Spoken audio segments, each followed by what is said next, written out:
जी हाँ दोस्तों, आपका फेवरेट सीरियल पति ब्रह्मचारी में आ चुका है एक और नया जबरदस्त मोड़, जहां दाई माँ ने लिया एक बड़ा फैसला। क्या दाई माँ सच में ईर्षा को अपने घर की बहू मान लेगी? क्या ईर्षा को मिलेगा वो सम्मान जिसका वह हकदार है, या फिर उसकी मुश्किलें और बढ़ने वाली हैं? पूरी कहानी जानने के लिए हमारे चैनल को सब्सक्राइब करिए और जुड़े रहिए हमारे साथ। तो चलिए दोस्तों, शुरू करते हैं आज का पूरा अपडेट। कहानी वहां से शुरू होती है जहां ईर्षा अपने आप को बुरी तरह फंसा हुआ पाती है। वह घर में चुपके से आई थी, लेकिन तभी अचानक उसकी जान खतरे में आ जाती है। एक जहरीला बिच्छू धीरे धीरे उसकी तरफ बढ़ रहा था। ईर्षा घबरा जाती है। वह समझ जाती है कि अगर वो अभी भी खड़ी रही तो बिच्छू उसे काट लेगा। अचानक वह खुद को संभालते हुए वहां से भागती है। उसे अब बस एक ही चीज चाहिए, किसी भी तरह इस घर से बाहर निकलना। वह जल्दी जल्दी दरवाजे की ओर बढ़ती है, लेकिन तभी सामने से आ जाता है गुलाब सिंह। गुलाब सिंह जो ईर्षा को पहचान नहीं पाता, क्योंकि ईर्षा इस वक्त नौकरानी के भेष में होती है। गुलाब सिंह गुस्से में बोलता है,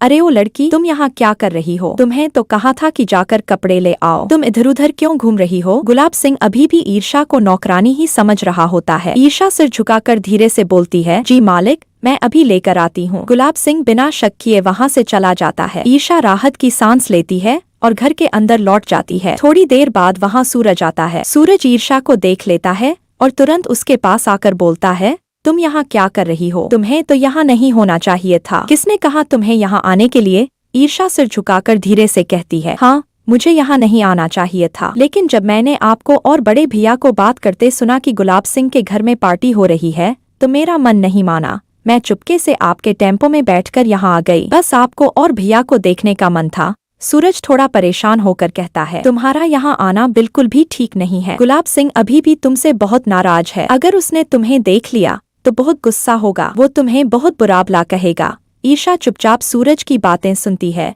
मगर उसके मन में अपने भाई की पार्टी देखने की खुशी भी थी। सूरज ईर्षा से कहता है, अब चलो, मैं तुम्हें घर वापस छोड़ देता हूँ। यहाँ रहना तुम्हारे लिए खतरे से खाली नहीं है। सूरज ईर्षा को घर वापस ले आता है, मगर कहानी यहीं खत्म नहीं होती दोस्तों। जब दोनों घर पहुँचते हैं तो वहाँ दाई माँ खड़ी होती हैं। जैसे ही दाई माँ ईर्षा को देखती हैं, उनका गुस्सा फूट पड़ता है। तुम फिर से घर से बाहर गई थी। तुमने मेरी बात को इतनी जल्दी भूल गई? क्या तुम्हें अपने वादे का कोई मतलब नहीं रहा? ईर्षा सिर झुका लेती है। उसके पास दाई माँ के सवालों का कोई जवाब नहीं होता। सूरज बीच में आता है और कहता है, दाई माँ, ईर्षा गलती से बाहर चली गई थी। उसने किसी को कोई नुकसान नहीं पहुंचाया। आप प्लीज इस बार माफ कर दीजिए। दाई माँ कड़क आवाज में जवाब देती हैं, गलती से एक बहू को इस तरह घर से बाहर घूमते देखना क्या माफ करने लायक है? सूरज, अगर यही सब चलता रहा तो इस घर की इज्जत मिट्टी में मिल जाएगी। सूरज मिन्नत करता है, दाई माँ, ईर्षा बदल चुकी है, उसे एक मौका दीजिए। वह आपके भरोसे को टूटने नहीं देगी। दाई माँ कुछ देर सोचती हैं। पूरा घर खामोश है। सभी की नजरें दाई माँ के फैसले पर टिकी हुई हैं। आखिरकार दाई माँ बोलती है,